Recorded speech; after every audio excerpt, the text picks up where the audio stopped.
이 21장은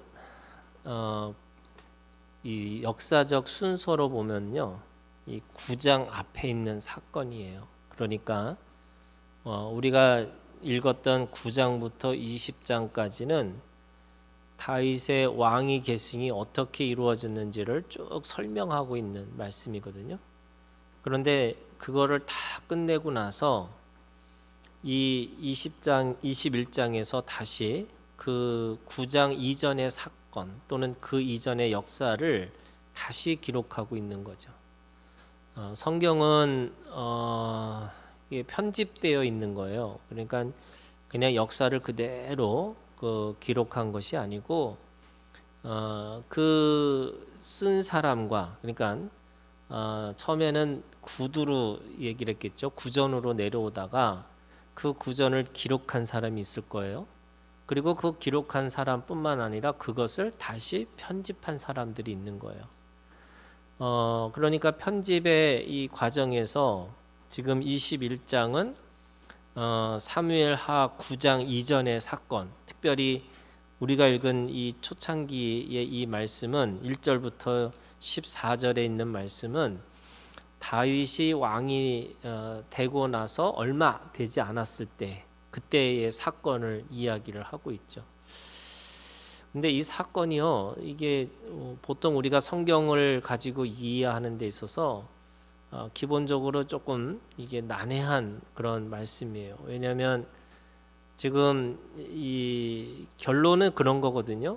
결론은 이 가뭄이 일어났어요.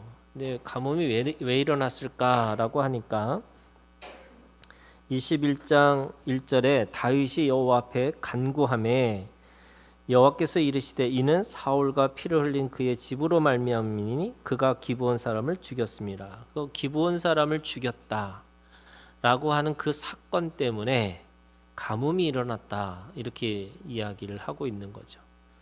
그래서 그 기브온 사람들의 억울함을, 그들의 이 신원을 들어줘야지만 그 기도의 응답, 이 가뭄이 끝난다라고 이야기를 하고 있는 거죠. 물론 이 신명기의 말씀, 약속의 말씀이 뭐냐면요, 그들이 죄를 지으면 하나님이 가뭄도 주고 또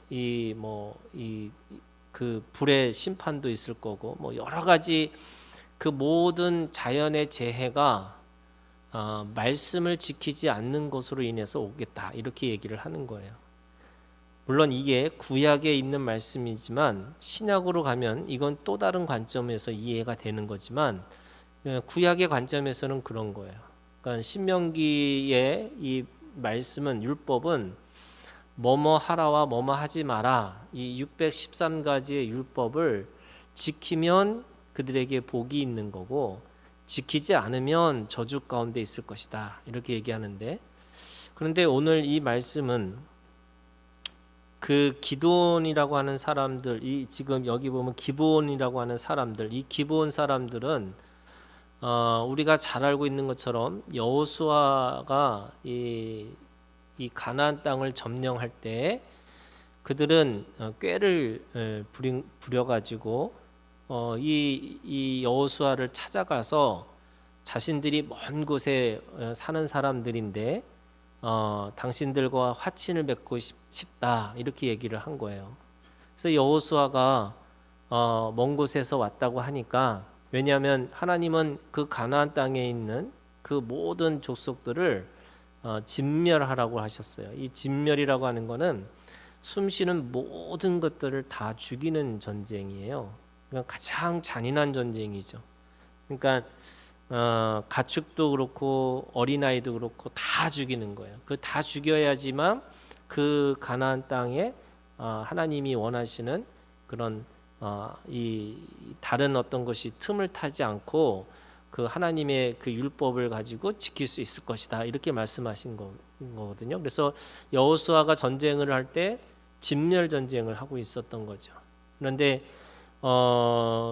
이 여호수아에 있는 말씀에 보면, 여호수아 9장에 보면은 그 아모리 사람들 중에 이 남은 자들이 있어요. 기브온, 그비라, 부엘롯, 그리고 기랴야 여아림이라고 하는 그 지역에 있는 사람들이 꾀를 부려가지고 여호수아한테 찾아가서 우리는 먼 곳에서 왔는데 당신들과 화친을 맺겠다. 이렇게 해서 화친을 맺은 거죠. 그래서 맺었기 때문에 그들을 함부로 대할 수가 없는 거예요. 이 여호수아가 나중에 그들에게 그렇게 얘기합니다. 하나님의 집을 위하여 나무를 패며 물을 깃는 자가 되리라. 이게 여호수아 9장 23절에 있는 말씀이에요. 그러니까 그들이 기브온에 있는 이 사람들은 살아남는 거죠. 그러니까 이 가나안 족속의 아모리 족속의 한 부분이지만 그들은 약속을 받았기 때문에 그들은 남은 자가 된 거예요. 그럼에도 불구하고 그들에게는 노예의 그런 신분으로 그렇게 살게 하신 거죠. 그런데 뭔지는 모르지만 오늘 말씀해 보니까 이렇게 얘기합니다. 그들이 이 사울이 그들을 살해했다. 5절에 보세요. 그들이 왕께 아뢰되 우리를 학살하였고 또 우리를 멸하여 이스라엘 영토 내에 머물지 못하게 하려고 모해한 사람, 이렇게 얘기합니다. 그러니까 사울 왕이 그들을 이 살해하고 학살하고 그들을 핍박을 했다, 이렇게 얘기를 하는 거죠. 그러니까 하나님은 또 그들의 그것을 통해서 신원하는 기도를 들으시고 그들에게 이 종의 노예임에도 불구하고 그거를 통해서 하나님은 그 땅에 가뭄을 주셨다, 이렇게 얘기를 하고 있는 거죠. 왜 그랬을까라고 보니까 그게 이 사울의 열심이라고 합니다. 2절에 보세요. 기브온 사람은 이스라엘 족속이 아니요 그들은 아모리 사람 중에서 남은 자라. 이스라엘 족속들이 전에 그들에게 맹세하였거늘 사울이 이스라엘과 유다 족속을 위하여 열심히 있으므로. 이 사울의 열심 때문에 그 뒤에 있었던, 그러니까 사실은 몇백 년 지나고 나서 그거 있었던 약속을 저버리고 그들을 학살하고 그 땅에서 내쫓으려고 했다라고 이야기를 하고 있는 거예요. 근데 하나님은 그들의 신원의 기도를 들으셔서 가뭄을 주셨다, 이렇게 얘기하는 거죠. 이 사울의 열심, 그게 뭐냐면 아마도 이 그들이 아무리 그 이스라엘 사람들이 한 분파로 남았다 할지라도 그들은 이방인이고 또 하나님은 분명히 그 이방인들을 진멸하라고 했으니까 그 임의대로 그 사울의 열심이 그런 거죠. 자기의 임의대로 하나님의 말씀을 따라서 자기가 잘 지킨다고 생각하고 그들을 학살하고 그들을 내쫓겠다, 이렇게 이야기를 한 겁니다. 근데 여러분, 사울 왕의 문제는 뭐냐면요, 사울은 하나님에 의해서 부여받은 권위를 어떻게 유지하려고 하냐면 하나님 앞에 그 권위를 맡기고 위임하고 위탁해서 하나님 앞에 그 권위를 지키려고 했던 게 아니라 그걸 어떻게 하냐면 첫 번째가 경쟁자를 죽이려고 하는 거예요. 그게 다윗을 쫓아다닌 거죠. 왕은 다스리는 자로 하나님이 세우셨는데 그 인생이 다윗을 쫓아다니면서 경쟁자를 죽이는 자로 그렇게 전락하고 만 거죠. 두 번째는요, 이 사람들의 평가가 두려웠던 거예요. 그래서 사울은 천천히고 다윗은 만만이다라는 말이 평가잖아요. 그러니까 그런 평가를 자신은 하나님 앞에 인정받고 하나님 앞에서 살아야 되는데 사람들의 그 평가가 훨씬 더 중요하게 여긴 거예요. 그래서 그 권위를 뭘로 여기냐면 사람들에게 인정받으려고 하는 것으로 그거를 쓰고 있는 거죠. 그게 사울의 열심이라고 얘기하는 거예요. 그러니까 사울은 뭔가 열심히 하고 있는데 그것이 하나님하고 아무 상관없는 그런 열심. 뭔가 순수한 걸 지키려고 하는데 그거는 사람들에게 하나님의 사람이라는 평가를 받고 싶어서 그렇게 또 열심히 하고 있는 그런 것으로 나타나는 거죠. 자, 여기에는 이 전체 이야기 지금 1절부터 14절까지는 두 가지의 아주 중요한 이 영적인 원리를 우리한테 가르치고 있어요. 첫 번째는 뭐냐면요, 맹세예요. 하나님은 이 하나님과 우리의 관계도 맹세의 관계고, 그리고 사람과 사람의 관계에서도 맹세의 관계가 되어 있는 거예요. 그래서 오늘 우리가 약속이라는 거가 이게 약속이거든요. 맹세라는 게 약속이에요. 근데 이거 쌍방의 약속이거든요. 일방의 약속이 아니고 쌍방의 약속인데, 하물며 이 노예, 어떻게 보면은 하나님이 진멸하라고 하는 그 이방 족속과도 약속을 한 것에 대해서 반드시 지켜야 된다 이거예요. 그게 지금 이 말씀 속에 숨겨진 우리한테 주신 교훈과 같은 거예요. 그래서 우리가 예를 들면 믿음의 사람들이 거짓말하지 말자, 이 말에 또 다른 어떤 긍정적인 의미 또는 보다 좀 적극적인 의미는 뭐냐면요, 여러분, 약속을 서로가 지키고 살아가는 거예요. 그 약속을 지키고 살아가는 것이 오늘 우리들의 모습이어야 된다, 이렇게 말씀하고 있는 거죠. 마태복음 5장에 있는 말씀이 뭐라고 그러냐면 이렇게 돼 있어요. 먼저 가서 형제와 화해하고 그 후에 예물을 드리라, 이런 말씀이 있잖아요. 예수님이 우리에게 이 제사라고 하는 이 예물이 어디서부터 시작하는 거냐면, 먼저 가서 형제와 화해하라, 이렇게 얘기를 해요. 요한일서에 있는 말씀에 보면 보이지 않는 하나님을 사랑한다고 하면서 보이는 형제를 사랑하지 못하는 것, 그것은 사랑하지 않는다는 것 같다는 거잖아요. 우리가 하나님과의 약속, 이거는 어떻게 우리가 생각하게 보면 영적인 관계잖아요. 하나님과 나와의 맹세, 언약의 관계, 이거지만 결국에는 우리가 하나님 앞에서 서로가 서로의 약속을 가지고 지키고 살아가는 사람들이라고 얘기하는 거예요. 그래서 설령 이스라엘 백성들과 하나님의 약속은 아니더라도 이미 여호수아와 지금 이 기브온 사람들과 했던 그 약속이라고 할지라도, 비록 보잘것없는 사람들과의 약속이라고 할지라도 하나님은 그것을 먼저 지키고 살아라는 거예요.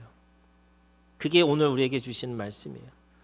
두 번째는요, 이 속량 받은 자의 피라는 게 있어요. 지금 뭐라고 얘기하고 있냐면, 사울과 피를 흘린 그의 집으로 말미암으니 그가 기브온 사람을 죽였습니다, 이렇게 얘기하잖아요. 이 속죄, 이 속량 받은 자의 피를 통해서 어떻게 하기를 원하시냐면, 그것에 대해서 반드시 대가 지불해야 된다는 거예요. 그래서 지금 너무나 이게 충격적인 이야기잖아요. 기브온 사람들이 학살을 당하고 나니까 뭐라고 얘기한 거냐면, 우리가 그들을 원수를 갚아야 되겠다. 그리고 그것을 했던 사람들, 약속을 어기고 했던 사람들에 대해서 7사람을 데리고 와서 우리가 심판하겠다, 이렇게 얘기하는 거예요. 그게 지금, 그래서 이 7절에 보니까 요나단의 아들 무비보셋은 아꼈기 때문에 주지 않았지만, 8절에 이 아야의 딸 리스바에게서 난 자 곧 사울의 두 아들 알모니와 무비보셋, 사울의 딸 메랍에게서 난 자 곧 무홀라 사람 바르실레의 아들 아드르리의 5 아들을 붙잡아 그들에게 넘겨줘요. 그럼 이게 무슨 말이냐? 구약의 법으로 얘기하면은 이에는 이, 눈에는 눈이에요. 그런데 이제 이에는 이, 눈에는 눈이라는 게, 우리가 이 신약으로 생각하면 하나님은 우리한테 용서를 하라고 그러고 모두를 다 사랑하라고 얘기하시는 거지만, 사실은요, 그냥 용서하는 게 아니에요. 네, 사람들이 착각하고 있는 것 중에 하나가, 우리는 다 용서하고 다 손해보고 살아야 된다.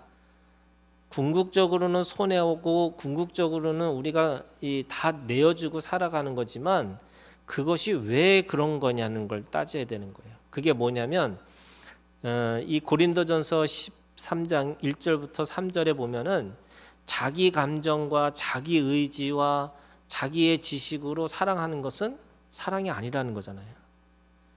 하나님의 사랑으로 해야지만 맞다는 거예요. 그런데 하나님의 사랑은 어떤 거냐?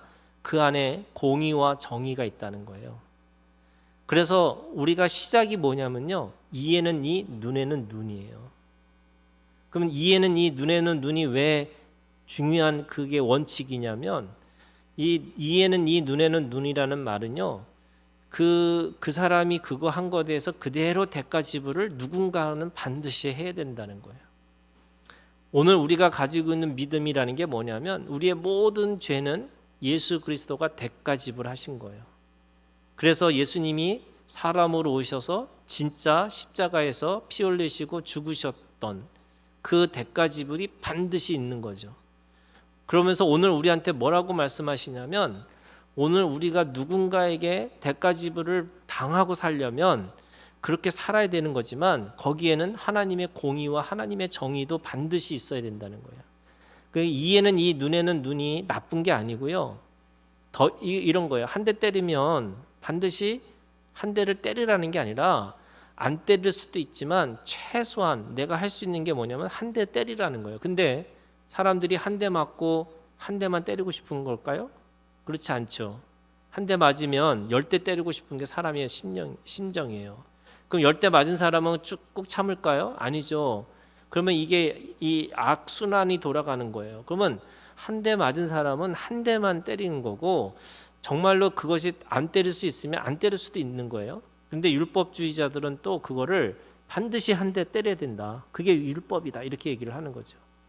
그런데 왜 한 대를 때려야 되느냐? 그게 뭐냐면, 이 이에는 이, 눈에는 눈이라는 게 이 죄를 확산하지 말라는 법도 있지만 인격적인 대우를 해주라는 거예요.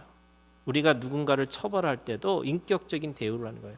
지금 이 기브온 사람들에게 이 언약의 관계잖아요. 약속의 관계라면 그 약속의 관계 안에는 뭐가 있냐면 인격적으로 대우하라는 거예요. 그들이 비록 하나님의 집에서 나무를 패고 물을 깃는 자라고 할지라도, 이 가나안 땅에 종살이를 한다 할지라도, 그들의 인격, 그들의 생명에 대해서 약속한 것에 대해서는 철저하게 지키라는 거예요.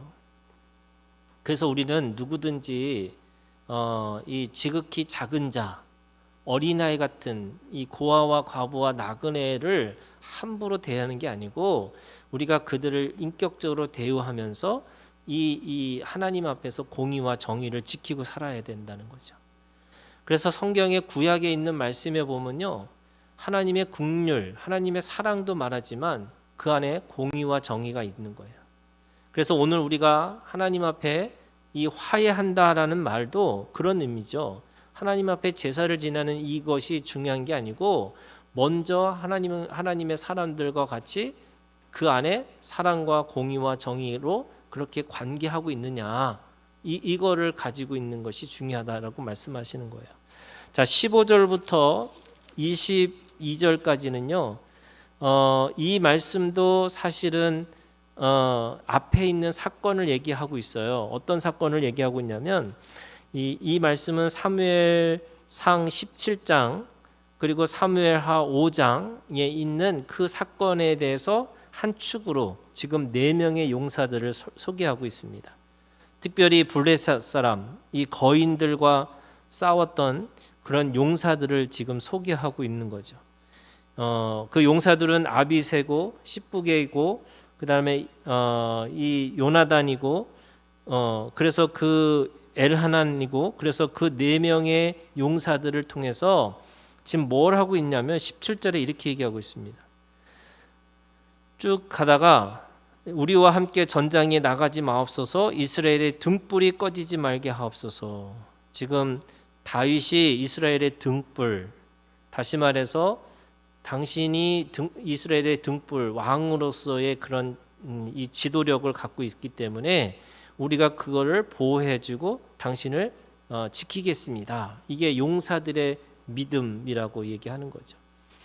그래서 우리가 어떤 이 리더십이라든지 그 하나님 앞에서 어떤 이 사역을 할 때에 그 목숨을 걸고 같이 싸워줄 수 있는 사람, 그들이 용사들이잖아요. 그 용사들이 있어야지만 하나님의 일들을 감당하고 살아갈 수 있는 거죠. 이거를 이 신약의 관점에서 보면은 하나님의 동역자들이 있다는 거예요. 그 동역자들은 바울에게도 동역자가 있었고, 베드로에게도 동역자가 있었고, 예수님한테도 동역자가 있었던 거죠. 그 동역자들과 함께 하나님의 나라를 만들어가야 될, 세워서 나가야 될 사람들이 있는데, 그들의 함께 동역하는 걸 통해서 우리가 하나님의 나라를 함께 만들어가는 것이다.